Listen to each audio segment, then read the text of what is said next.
এবারকার এশিয়া কাপে যদি কোনো টিম বড় ধরনের কোনো আপসেট বা অঘটন ঘটাতে পারে সেটা হয়তো বা হতে পারে ইউনাইটেড আরব এমিরেটস, কারণ তাদের টিমে বেশ কিছু ভালো ইন্ডিভিজুয়াল রয়েছেন যারা শুধুমাত্র ইউএই না পৃথিবীর বিভিন্ন ফ্র্যাঞ্চাইজি লিগেও কিন্তু নিয়মিত প্রতিনিধিত্ব করে থাকেন।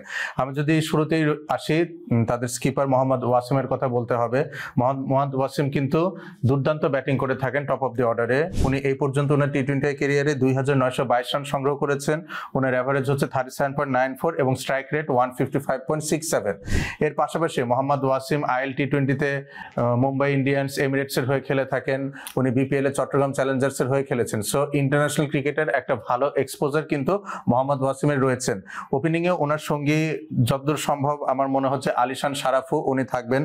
ওনার টি-20 ক্যারিয়ারও কিন্তু বেশ ইমপ্রেসিভ। উনি এই পর্যন্ত 1249 রান সংগ্রহ করেছেন, অ্যাভারেজ 30.46 এবং স্ট্রাইক রেট 133.01।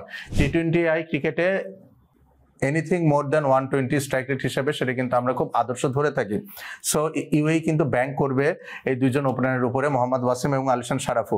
নাম্বার 3-তে আমি মোহাম্মদ জোয়েবকে দেখতে চাচ্ছি। উনি বামহাতি ব্যাটার, বেশ আক্রমণাত্মক ব্যাটিং করে থাকেন। নাম্বার 4-এ Rahul Chopra, UAE wicket keeper batter, বেশ ভালো ব্যাট করে থাকেন এবং স্পিনটা উনি খুব দক্ষ হাতে সামলে থাকেন। এরপরে রয়েছে নাম্বার 5-এ আসিফ খান।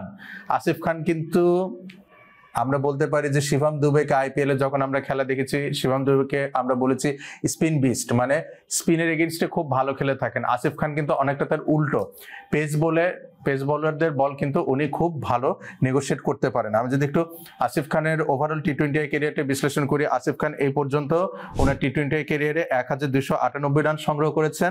ওনার অ্যাভারেজ 30.18 এবং strike rate 139.87। So Mohammad Waseem, Alishan Sharafu এবং আসিফ খান, এই তিনজন ব্যাটারের উপর কিন্তু আসলে ইউএইর মূল নজরটা থাকবে। এবং আমার মনে হয় প্রতিপক্ষরা যখন তাদের মানে দুর্বলতা নিয়ে বা সক্ষমতা নিয়ে কথা বলবে, তারা অবশ্যই এই তিনজন ব্যাটারের উপর বিশেষ নজরদারি রাখবে। এর পরবর্তীতে রয়েছেন হার্ষিত কৌশিক, উনি বামহাতি batter.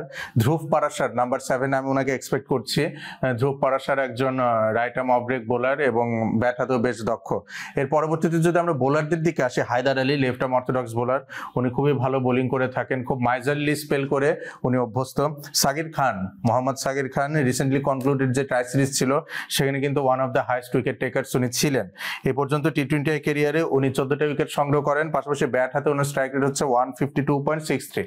So lower down the order যদি লং হ্যান্ডেলে ব্যাটিং করার প্রয়োজনীয়তা পড়ে সেক্ষেত্রে কিন্তু মোহাম্মদ সাকির খান ইউএই কে সার্ভ করতে পারেন। এর পাশাপাশি যদি আমি তাদের পেস বোলিং এর দিকে আসি, তাদের পেস বোলারদের রেকর্ডটা কিন্তু বেশ ইমপ্রেসিভ। মোহাম্মদ জাওয়াদুল্লাহ এবং জুনাইদ সিদ্দিকী, তারা দুইজন হয়তো নতুন বলটা সামলাবেন।